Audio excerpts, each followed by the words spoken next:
In Legends, before Qui-Gon Jinn would train the Padawan Obi-Wan Kenobi, who would later go on to become one of the most notable Jedi of his era, Jinn trained 2 other Jedi learners. As a Jedi Knight, Qui-Gon took on his first apprentice named Fremore, who he successfully trained to knighthood, a process that would earn Jinn the title of Jedi Master. After becoming a Jedi Master, Qui-Gon would find a young boy on the planet of Telos 4, similarly to how he would find another boy gifted in the Force years later. This boy's name was Xanatos, and he managed to impress the Jedi Master with his command over the Force, and so Jinn opted to bring him back to the Jedi Temple. However, when stripped away from his family, the boy became angry. However, Qui-Gon convinced him to undergo training as a Jedi Knight. Over the years, Xanatos would grow to be a powerful apprentice, even receiving recognition from the Jedi Council for his advancements in the more obscure areas of the Jedi Way. Although, Xanatos became ruthless and hard, much to the Jedi Council's dismay. As Xanatos approached his time to become a Jedi Knight, Yoda opted to put the boy and his master through one final test.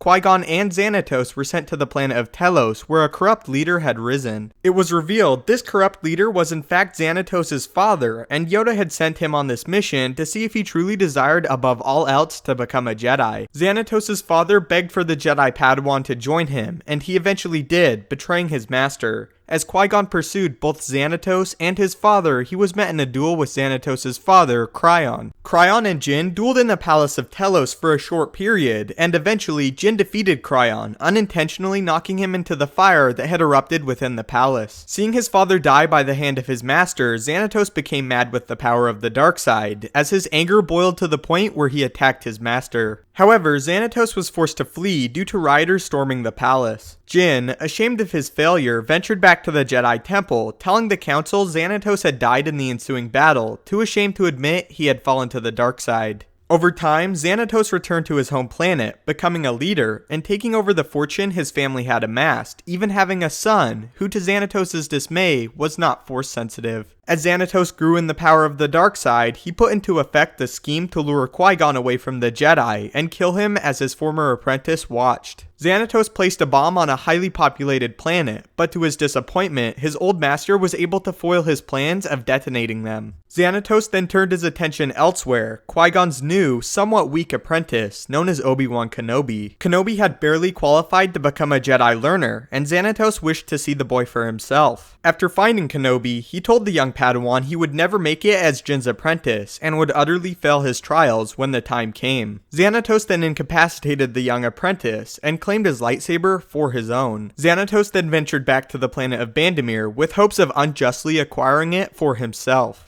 Following leaving a meeting concerning the mining of the planet, out of the shadows of the courtyard emerged Qui-Gon Jinn, who scorned Xanatos for what he had become. Qui-Gon then revealed to him that Yoda had foretold his failure of his final trial, and that Qui-Gon regretted not heeding the warnings of the Grand Master. This comment enraged Xanatos, and he began a fast-paced duel with the Jedi Master. Xanatos told Qui-Gon his rage had made him more powerful, and that the Jedi would soon fall by his blade. Jinn, however, remembered the sequences of his student, keeping pace and eventually injuring him by striking him in the shoulder. A now more frustrated Xanatos removed Kenobi's lightsaber from his belt, attacking the now stunned Jedi Master. Qui-Gon again evaded, and chose to retreat to search for his missing Padawan. Following his escape, the Jedi Master rescued his Padawan Obi-Wan, but they were tracked down by Xanatos, who had set a deadly trap for Jedi Master and Apprentice. Xanatos lured them to one of the mines on Bandor, and tricked them into a nearby mine with hidden explosives throughout.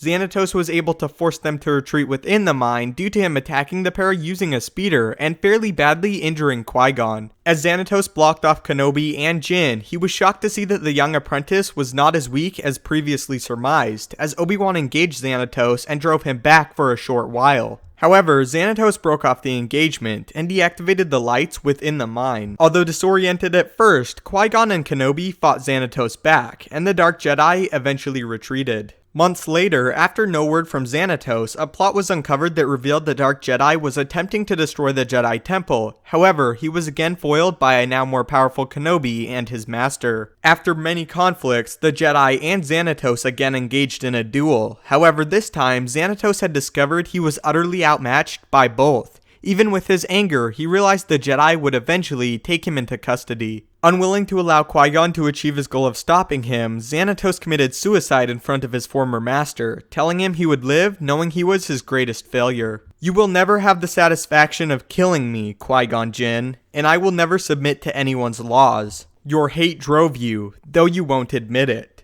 You destroyed me because you could not save me. I am your biggest failure. Live with that, and live with this."